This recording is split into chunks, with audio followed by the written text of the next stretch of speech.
Asalaamu calaykum waraxmatullaahi wabarakaatu. Saaxiibadana qaaliga soo dhawaada. Waa qaybtii shanaad qisadeeni naxdin jacayl. Labada is doortaa, dooqu is raacshay, dadka iska xushay, xaqa ku heshiiyey, daacad isku ahaa, in la kala gooyo, la isu diida xaq miya. Caashiqaygu waa dhab, calafkaygaana sidaan nasiibkiisu ahaadee, anaa is dilo, gacalkayga gooye. Hadal aabbihii yidhi, intaan dhowrayaa, dooqayga i daayay. Intaas markii ay tiri Ilhaan, ayaa Hane oo iyada hore u soo martay waxaa gabadha haya, ayaa tiri, wiilkii miyaa kaaga baxay jacaylka oo aan waxba kula qaban? Ilhaan ayaa tiri, maya aabbayo, mid aan waxba ka ogayn jacaylkeena ayaa aabbiyo isku daraya. Kaaga darana wiilka markii uu aabbiyo u sheegay arrinta gabadha, waa uu ii yimid, waxaana ula hadlay si aan xad lahayn. Waayo aabbihii ayaa yimid gurigeena, oo aabbahay ku yidhi, gabadhaada iiga reeb wiilkayga, oo waxaan rabaa inaan ku darsado gabadhaan adeerka u ahay ee uu dhalay walaalkay. Aabbihii ayaa yidhi, maanta isaga har wiilkaas, anigana waayahay ayaan idhi. Arrintaas sidaan uma malaynayn, laakiin hadda wax aan sameeyo ma aqaano. Hane oo xaadu istaagtay ayaa tiri, waa tuma gabadhaas?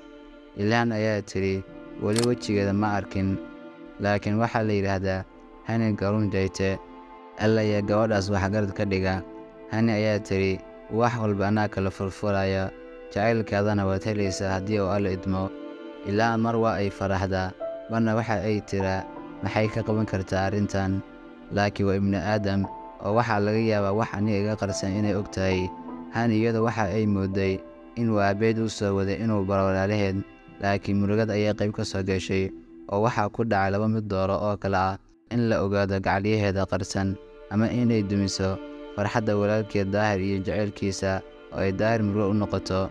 Waxayna bilowday inay isla hadasho, iyadoo yaaban oo dhahaysa, waa fursaddii iigu dambaysay ee aan haysto, waa inaan u sheego walaalkay in la i qabo.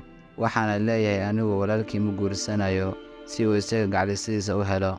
Daahir oo aan gabadha indhaha saari karin, ayay ku tiri, Daahirow kaalay, arrin ayaan ku hayaahe. Daahir ayaa yidhi, arrintaada mar haba iddaa. Waxa ay ku celisay, war wax walba aniga ayaa soo ogaaday, kaalay aan wax kaa dhaadhiciye.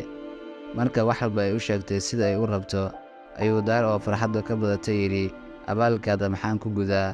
Wax iga dalbo, maxaan kuu qabtaa? Waxa ayna ku tiri, waxaad ii qabato oo keliya Ilhaan inoo soo guuri, waa gabar aad u qurux badan, dabci wanaagsan leh. Labadii oday markii ay ballantii ku dhaqaaqeen, oo wadaadkii la keenay, ayaa loo yeeray Daahir iyo Hane si la iskugu meheriyo. Hane ayaa soo booday oo tiri, ma doonayaa Daahir waa walaalkay, sideen u guursanayaa? Intii walaalkay aan guursan lahaa, inaad dhinto ayaa ii roon.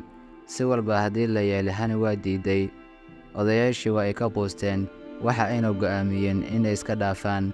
Markii uu go'aankii dhammaaday ayuu yidhi Daahir, adeer garun, walaashay haddii ay i diiday, gabadhii aan jeclaa inaan guursado ii oggolaada. Duqii aabbihii ah ayaa yidhi, sideen ugu tagaa ninkii sanoga shalay aan ula hadlay? Oday garuun ayaa yidhi, aniga ayaa u tegaya oo la hadlaya. Isla markiiba oday garuun bakoortiisa ayuu qaatay, waxa uuna u tegay Xaaji Cali kana codsaday inuu siiyo gabadha. Xaaji Cali ayaa yidhi, horta gabadha wiil ayay jeceshahay, hase yeeshee haddii aad sidii xeerka u ahayd Soomaalida aad soo martaan, iyaduna idin oggolaato, waa idin siinaya. Oday garuun ayaa yidhi, waa mahadsantahay xaaji, wiilkana waa wiilkayga Daahir ah ee gabadha inoogu yeer. Xaaji Cali ayaa yidhi, Ilhaan aabe kaalay. Ilhaan waa ay timid iyadoo leh, waa ay kan aabe. Waxa ayba keentay shaah iyo bun. Waxa ayna tiri, maxaan kaloo qabtaa aabe?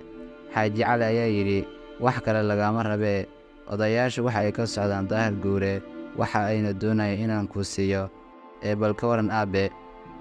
Ilhaan ayaa tiri, aabe go'aanka adiga ayaa leh, waxaad goysana, diyaar ayaan u ahay. Khayr Allah ku siiyo maandhay. Oday garuun iyo oday guurow, gabadhi waa taas ee guddoon wacan. Oday garuun gabadhi ayuu gacanta ka qabsaday, lana soo tegay. Isla markiina waxa uu bilaabay aroos aad u weyn inuu dhigo. Arooskii ayaa la dhigay, Ilhaan iyo Daahir farxad ayaa la soo darisay, halkaas ayayna ku qaateen nolol farxad leh. Dhinaca kale, gabadhii Hane ahaydna waxay dib ugu soo noqotay tuuladii ay ka timid, iyadoo u ruqaasatay gacalyaheedii, oo ay la aqal gashay. Waxa ayna halkaas ku heshay farxad, reerayn iyo barwaaqo nololeed.